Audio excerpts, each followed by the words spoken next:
저는 그 소개해주신 것처럼 민달팽이 주택협동조합에서 활동을 하고 있는 김소라라고 합니다.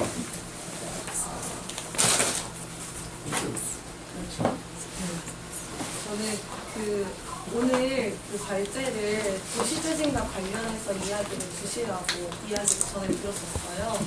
근데 이제 제가 도시재생을 잘 알고 있는 것은 사실 아니기도 하고, 그래서 이야기를 어떻게 하면 좋을까 고민을 좀 했었는데요. 지금 민달팽이에서 하고 있는 일은 청년 당사자들이 서울을 중심으로 해서 도시에서 청년들이 겪고 있는 어떤 주거 문제를 직접 당사자들의 힘으로 한번 풀어보자라는 의미에서 만든 단체예요. 근데 이제 그 단체가 제도 개선과 관련된 운동을 몇 년간 하다가 제도나 정책 같은 건 변화가 너무 더딘 거죠. 그랬을 때 그러면 우리끼리 뭔가 해볼 수 있는 건 없을까? 라고 하면서 주택협동조합을 만들었어요. 그래서 청년 당사자거나 아니면 이런 가치를 같이 지향하는 분들이 같이 출자를 하고 가입을 해주셔가지고 그 돈으로 이제 주택을 임대해서 같이 살고 있는 그런 조합입니다. 그래서 현재는 민달팽이 유니온과 별개로 주택협동조합에서 달팽이집 등록과 관련된 일을 하고 있고요. 그랬을 때 민달팽이가 하고 있는 일은 어쩌면 서울이라는 그런 한국 사회의 많은 문제들이 집결되어 있는 도시 안에서 청년들이 주거 문제로 많이 대두되는 어떤 사회 문제를 굉장히 아주 직타를 맡고 있잖아요. 근데 이제 그런 문제를 사회가 책임지고 이제 안전망을 만들어주거나 하지 않고 있는 상황에서 이 당사자들이 주체가 돼서 이 문제를 어떻게 해결할 것인가 그런 이야기를 하고 있다고 생각을 하고, 그 부분에서 도시 개발이랑 도시 재생이 많이 비교가 되잖아요. 근데 도시 재생과 도시 개발이 어떤 점에서 다를 거냐라고 했을 때 제 생각에는 아무래도 도시 재생 같은 경우에는 그 도시에 살아가고 있는 사람들의 이야기가 어떻게 잘 반영될 수 있는가에 되게 그게 중요한 부분이라고 생각이 들더라고요. 그런 의미에서 민달팽이 오늘 이야기도 청년들이 당사자가 되어 어떻게 주거 문제를 주도적으로 풀어나가고 있는지를 좀 이야기를 드리려고 합니다. 청년과 관련해서 그 이야기를 하기 전에 앞섰어요. 집과 관련해서 제가 도시재생을 조금 공부를 했었는데 거기 보면 이제 도시재생법 1조 이런 걸 보면은 국민의 삶의 질을 향상시키는데 이바지하는 것이 도시재생의 목표라고 나와요. 근데 그랬을 때 삶의 질을 높여주는 집은 어떤 집일까를 좀 고민을 해봤는데요. 근데 좋은 집이라고 하면 어린 왕자나 이런 데서도 나오듯이 대체로 많은 어른들은 잘 팔리는 집을 많이 생각을 하시게 되는 것 같아요. 평형이 넓거나 아니면 새로 지은 이름 있는 아파트이거나, 그래서 시세 차익을 나중에 봐서 이 집을 팔면 나의 가족에게 이득이 남는 그런 집이 아무래도 그동안 한국 사회에서 되게 좋은 집의 기준 같은 거였던 거죠. 그런 시간이 꽤 오랜 시대에 걸쳐 있었었고, 근데 이제 그래도 괜찮았던 거는 그게 실제로 가능한 어떤 환경이기도 했던 거예요. 아주 청년 시기에는 월세살이로 시작해도 나중에는 전세로, 나중에는 자가의 집을 얻을 수 있었던 그 시대가 있었던 거죠. 근데 지금 청년들이 이제 맞닥뜨려 있는 시대는 이미 그럴 수 없는 격차가 너무 크게 벌어진 시대이기도 하고, 그랬을 때 이 주거 사다리에 기대하지 않고 다른 해법이 이 사회에 필요한 게 아닌가라는 생각을 좀 하게 됐습니다. 청년이 마주하고 있는 주거 문제는 생각보다 좀 심각한데요. 여기서 보시면 이제 이게 대한민국 전국 가구의 주거 빈곤율 추이예요. 이게 1995년부터 2010년까지 계속해서 떨어지고 있죠. 굉장히 빠르게 떨어지고 있어요. 근데 이게 굉장히 잘하고 있는 일인데, 근데 이제 보시면 서울 청년 1인 가구 같은 경우에는 2000년을 기점으로 해서 갑자기 역행을 하면서 주거 빈곤율이 상승하고 있습니다. 근데 이거를 보면 굉장히 차이가 이상하잖아요. 이거는 요즘 청년들이 고시원이나 반지하를 좋아해서, 혹은 이제 뭐 고시원에 사는 게 너무 내 마음에 들어서가 아닌 이상 이거 정말 이상한 일인 거죠. 그리고 비주택이라고 하면 고시원, 반지하, 옥탑방 아니면 이제 주택으로 등록되지 않은 집이 아니지. 그래서 나중에 집주인과 문제가 생기면 사실상 법에서 보호받을 수 없는 그런 집에 살고 있는 사람들 중에 5명 중에 1명은 서울에서 살고 있는 청년인 거예요. 그리고 그렇게 그런 어떤 안정되어 있지 않은 주거 환경에 노출된 청년들이 실제로 주거 불안을 느끼고 있기도 하는 거죠. 그랬을 때 그러면 내 집을 빨리 사서 안정된 주거를 누리고 싶다라는 생각을 되게 많이 하게 되잖아요. 왜냐하면 내 집 마련의 꿈이 여전히 실제하기도 하고, 근데 그랬을 때 그게 정말 가능할 거냐라고 보면 가능하지 않을 수도 있겠다라는 생각이 드는 건 거죠. 보시면 대솔 신입 초봉 평균이 이렇게 2000년대에서 2010년까지 오른 거에 비해 전세가 훨씬 빠르게 증가하고 있어요. 전세값이. 그러면 내가 더 오래 일을 해야 전세 정도의 집을 마련할 수 있게 되는 거고요. 그리고 주택 가격을 중심으로 보면 이제 소득 5분위에 해당하는 사람이 서울 중위분위에 해당하는 주택을 사기까지는 75년 정도가 걸리는 거예요. 그 아까 3살 아기가 있었는데 그 아이가 20살이 되어서 이제 뭐 한 75년 정도 일하면 이제 96살이 되어서 자기 집을 마련할 수도 있는 그런 거죠. 이게 이제 소득 2분위까지에 달하게 되면 예수님보다 더 오래 살아야 이제 집을 마련할 수 있는 그런 굉장히 기형적인 구조가 이미 생겨 있는 거예요. 그랬을 때 이제 청년들은 아무래도 너무 높은 소득을 당장에 벌 수 없으니 지금 소득 수준에서 살 수 있는 집에서 살려고 이제 어떤 선택을 하게 되겠죠. 근데 그 선택지에 있는 집들은 생각보다 되게 열악한 집들인 경우가 많은 거예요. 여기서 보시면 타워팰리스보다 비싼 고시원이라는 이야기를 민달팽이 유니온이 예전에 한 적이 있었는데요. 그러니까 타워팰리스가 전체 가격으로 보면 굉장히 비싼 집이지만 이제 평당으로 나눠보면 고시원보다 저렴한 건 거죠.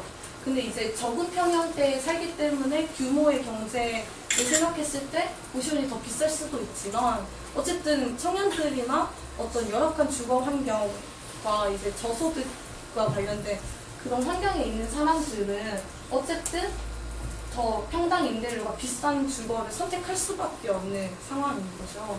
근데 그랬을 때 이 문제는 이미 너무 심각해졌고 너무 많은 청년들이 겪고 있고, 근데 이걸 어떻게 해결할 거냐라고 했을 때 일단 민달팽이 유니온은 제도 개선과 관련된 이야기도 하지만 그와 별개로 지금 우리가 할 수 있는 걸 좀 찾아보자라고 해서 좀 고민을 해봤어요. 이거 되게 엄청 단순한 아이디어인데요. 서울에 이제 월세를 40만 원씩 내고 있는 청년들이 20명이 있고 그 20명이 20년 정도 계속해서 그 월세를 낸다고 하면 계산해보면 한 20년 후에 19억이 모이는 건 거죠. 근데 이 19억으로는 서대문구 남가자동 쪽에 있는 주택을 2개를 살 수가 있어요. 20명이 살 수 있는 주택을 2개가 살 수 있으니까 어쩌면 월세를 더 적게 내고서라도 이제 그 집에서 살 수 있고 20년 뒤에는 그 집이 이제 돈을 계속 내고 있던 청년들의 집이 될 수도 있는 건 거죠. 내 집은 생기지 않지만 우리들의 집은 생길 수 있으니 한번 해보면 어떨까? 라고 하면서 이제 민달팽이 주택협동조합을 창립을 했고 현재 6호까지 공급을 하고 있고요. 여기에 나와 있는 리스트는 대체로 민간에서 공급을 했거나 아니면 공공의 자원에 이제 지원을 받아서 공급을 한 경우가 있고, 최근 들어서는 이제 LH에서도 이와 비슷한 운영을 시도하는 기관들을 지원하는 게 있어요. 그래서 LH가 집주인의 주택을 저희 같은 운영기관에게 임대를 해주는 건 거죠. 그래서 저렴하게 공급을 하는 LH 달팽이 집을 현재 모집 공고 중에 있는데요. 근데 이제 그 근간을 만들 수 있었던 건 어쨌든 청년들이 모였고 그 모인 청년들이 출자를 해서 달팽이 집들을 계속해서 공급하고 그 안에서 살고 있는 사람들도 어떤 달팽이 집 운영에 이제 이바지하는 일들을 같이 만들었기 때문인데요. 달팽이 집과 관련해서는 이렇게 해서 공급을 했고, 그리고 그 앞에 저희 3호 같은 경우에는 이게 성북구 동산동에 있어요. 그 성신여대 입구역에서 아주 빠른 걸음으로 3분 거리에 있는데 저는 3분 거리라고 얘기하는데 아무도 3분이 아니라고 하더라고요. 아니, 저는 3분이라고 생각하고 있고 3분 거리에 있는 굉장히 역세권에 위치한 달팽이 집인데요. 약간 집이 희한하게 생기긴 했어요. 그래서 노후된 주택이기도 하고 집을 처음 이제 계약하러 갔을 때도 집이 엄청 깔끔한 집은 아니었던 거죠. 그래서 이제 청년들이 직접 조합원들을 모집을 해가지고 리모델링을 같이 해서 공급을 한 경우고요. 사업집 같은 경우에는 은평구에 있는데 이 집도 노후주택이었고 청년들이 직접 리모델링 같이 해서 공급을 했었어요. 그래서 이제 한 60명 정도의 식구들이 살고 있고 현재 공급하고 있는 LH 달팽이 집까지 하면 앞으로 한 120명 정도의 청년들이 달팽이 집에서 살 수 있게 되지 않을까 보고 있습니다. 그래서 달팽이 집 같은 경우에는 이제 청년들이 사실 출자를 한다고 해도 돈을 그렇게 많이 모으지 못하잖아요. 그래서 실제로도 가장 처음에 창립했을 때는 한 100명이 안 되는 청년들이 돈을 내서 한 1억이 안 되게 모였던 거예요. 근데 이제 1억이 안 되는 걸로도 어쨌든 전셋집을 마련할 수 있긴 하지만 그 집에 모든 돈을 냈던 모든 조합원이 살 수는 또 없는 건 거죠. 그래서 이걸 어떻게 할까 하다가 달팽이 펀드라는 걸 시도를 했었어요.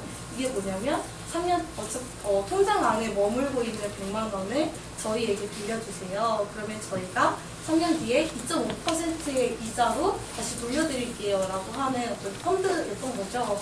근데 실제로 많은 분들이 함께 해주셨고 그래서 원래는 1억 모으는 게 목표였는데 2억 5천을 모으게 되어서 그래서 3으로 무사히 공급할 수 있었던 그런 경험이 있습니다. 근데 이렇게 되게 많은 시민들의 참여가 있었기 때문에 사는 데에도 그냥 살기가 좀 그냥 살면 안 되지 않을까? 아무나 살면 좀 안 되지 않을까라고 생각을 했어요. 그래서 입주 과정이 꽤 복잡하기도 한데 이렇게 과정이 되어 있거든요. 보시면 입주 신청을 하면 교육을 2번을 합니다. 한 번은 키워드 토크라고 해서 달팽이 집에서는 어쨌든 함께 살기 때문에 소통하는 게 되게 중요한 건 거죠. 그래서 그런 소통에 대해서 먼저 시작하는, 대화를 먼저 시작하는 그런 시간을 갖고 달팽이 집에 이미 살고 있는 사람들과 대화를 나눈 다음에 입주 계획서를 제출을 하면 그거를 입주자들이 같이 읽으면서 서로 이제 대화 질문도 해보고 친해지는 시간도 갖고 그리고 이사를 오기 전에 뭐 각자의 살림살이 같은 게 있잖아요. 그러면 이제 좀 사회적 비용을 줄이자. 다 새로 사지 말고 밥솥이 이미 있는 친구는 그 밥솥을 들고 오고 뭐 이런 식으로 같이 좀 모아서 살자 해서 이제 살림살이 워크숍 같은 것도 했어요. 그리고 이제 이사를 할 때 이것도 이제 트럭을 빌리는 것도 비용이 많이 드는 건 거죠. 한 번에 뭐 8만 원 이렇게 들기도 한다고 하더라고요. 그래서 이제 이사도 한 달에 같이 해서 이렇게 쭉쭉쭉 찍어서 한 번에 이사하기도 하자 하면서 이런 과정을 했고 실제로 이렇게 설명회를 했고 예비 조합원 교육을 조합원들이 직접 진행을 하시기도 해요. 그래서 보시면 이분 같은 경우에 이분은 현재 달팽이 집에 살고 있는 그냥 조합원인데 이렇게 계속해서 참여를 하고 계신 건 거죠. 이게 생각보다 되게 어려운 일이기도 한 게 달팽이 집에 살아볼까 하는 분을 1대1로 만나는 거예요. 근데 이게 이제 연애하시던 시절을 생각해 보시면 소개팅을 한다고 해도 되게 낯간지럽고 좀 그렇잖아요. 근데 이게 되게 어려운 일이기도 한데 어쨌든 달팽이 집에 살고 있는 나의 이야기를 들려주는 게 필요하다고 느끼기도 하시니까 이렇게 되게 적극적으로 참여해 주시고 그리고 이게 실제로 지금 잘 운영되고 있는 게 아닐까 싶습니다. 그래서 이렇게 이제 그러면 같이 살아볼까요? 하게 되면 입주 계획서를 쓰세요. 이게 이제 입주 계획서네요. 보통 이제 집을 사게 되면 집주인과 계약해서 그냥 살면 되잖아요. 근데 저희는 이제 온갖 절차들이 있는 거예요. 입주 계획서도 써야 되는데 질문들이 엄청 긴 거죠. 근데 또 되게 열심히 써주시고 그리고 계약도 이렇게 하시고요. 그리고 이제 살면서도 살기 전에 이제 규약 같은 걸 정하는 그런 회의를 통해서 같이 살게 되십니다. 그래서 이렇게 살아가고 있는데 그래서 그냥 사는 게 아니라 반상회를 운영하거나 이제 적당한 주택관리 같은 경우는 집사람들이 모여서 같이 한다거나 그런 일들을 하고 있어요. 그러니까 예를 들면 전구가 나가면 오피스 같은 경우에는 어떤지 모르겠는데 어떤 집은 정부가 나간 걸 관리인이 바꿔준다고 하더라고요. 근데 그 관리인을 고용하는 비용을 또 세입자가 다시 부담해야 되는 거잖아요. 그랬을 때 어느 정도는 우리가 좀 해볼 수 있는 게 있지 않을까? 라고 해서 그런 것들은 좀 자치적으로 해나가는 그런 걸 하고 있고 그렇습니다. 그래서 좀 더 얘기 드리고 싶었던 건 이제 아까 사무집이나 사업집 같은 경우에는 리모델링을 조합원들이 직접 했다고 했잖아요. 그래서 그 얘기를 좀 해드리고 싶었어요.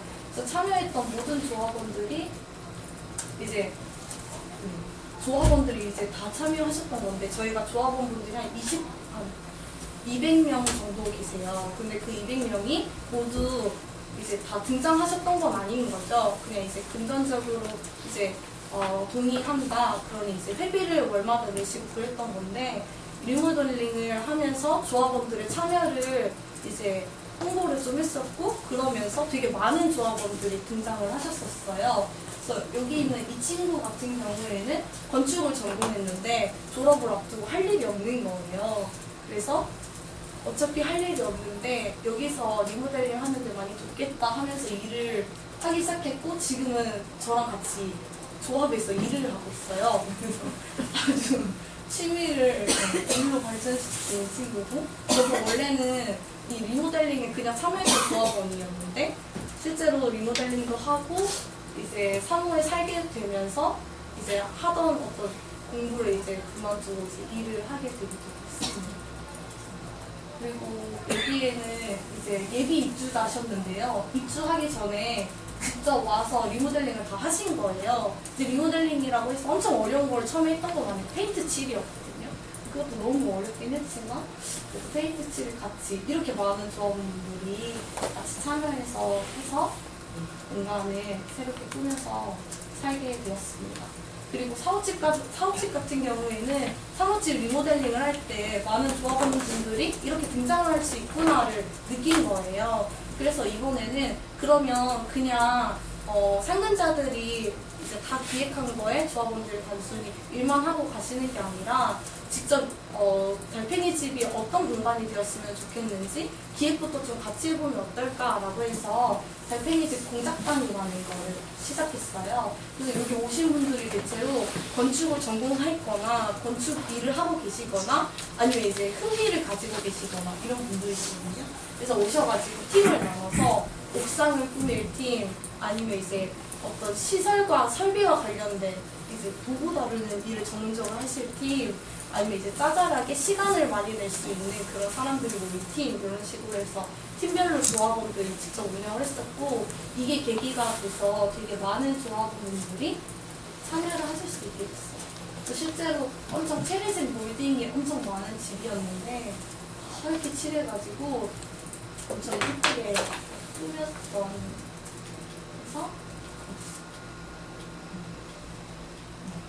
이렇게 조명도 같이 상가에 동대문이나 을지로 청계천 직접 가서 다 같이 골라서 다 달고 여기 이 식탁 같은 경우에는 직접 목공을 해서 같이 만들었어요. 그래서 조합원분들이 조합원 활동하면서 별거 다 해본다고 막 이러시는데 목공도 같이 하고 그래서 이제 영화를 이렇게 같이 볼 수 있는 공간도 마련을 한 거죠. 그렇게 했고 그 공간에서 이제 조합원분들도 같이 잘 살고 있습니다.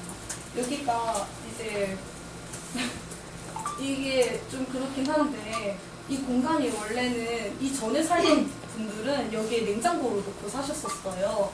그러니까 여기가 원래 이렇게 알록달록한 공간이 아니라 그냥 외부 공간 같은 거였던 거죠. 그래서 냉장고를 놓거나 세탁기를 놓고 쓰던 공간인데 저희가 이제 리모델링을 하면서 밑에 이렇게 나무를 덧대었고 그리고 여기서 이렇게 앉아서 같이 이야기 나눌 수 있는 커뮤 공간으로 만들었습니다. 근데 이게 이렇게 만들었고 그리고 이제 지금도 계속해서 잘 살아가고 있고요. 네, 이게 이제 3호집 같은 경우에 저희가 진짜 어렵게 구했었어요. 1호집과 2호집은 이제 한국사회투자재단이라고 해가지고 서울시에서 출연한 어떤 기금 재단이 있어요. 거기서 이제 지원을 받아서 이제 공급을 딱 했었는데 그게 14년도 12월이었거든요. 근데 그로부터 한 1년 동안 계속해서 집을 찾을 수가 없었던 거예요. 그래서 상담자들이 빈집을 다 찾아다니면서 여름에 막 수박 들고 방문하기도 하고 했는데 다 거절당했던 거죠. 시세를 그렇게 줄 수 없다라고 하거나 아니면 이런 사업장을 이제 믿을 수 없다고 하거나 그러면서 한 1년 동안 계속 구하지 못했던 집인데 이제 좋은 이제 성북신라에서 좋은 집주인분을 소개시켜줘서 정말 다행스럽게도 3호를 공급하게 되었고 근데 이제 3호를 이렇게 공급하고 나니까 청년분들도 더 많이 조합원으로 오시게 되는 거예요. 아 이게 단순히 장난치는 게 아니라 실제로 가능한 실험이겠구나 라고 하면서 그 이후에 이제 2016년 현재 같은 경우에는 6호까지 갑자기 많은 집들을 공급할 수 있게 되었던 것 같고 그래서 좀 정리하는 말로 하고 싶었던 것은 혼자서 할 수 없는 혼자서 해결할 수 없는 문제들이 이미 있다고 하면 이거는 당사자들이나 어떤 주체들이 모여서 그 목소리를 내고 어떤 작은 사례라도 만들어냈을 때 그게 그 다음을 이야기할 수 있게 되고 그러면 언젠가는 문제가 진짜 해결 가능하게 되지 않을까라는 생각을 좀 하게 됐고요. 네, 그래서 이렇게 발제를 좀 마치면 어떨까 싶은데 혹시 질문 있으시면 같이 주시면 되지 않을까 싶습니다. 들어주셔서 감사합니다.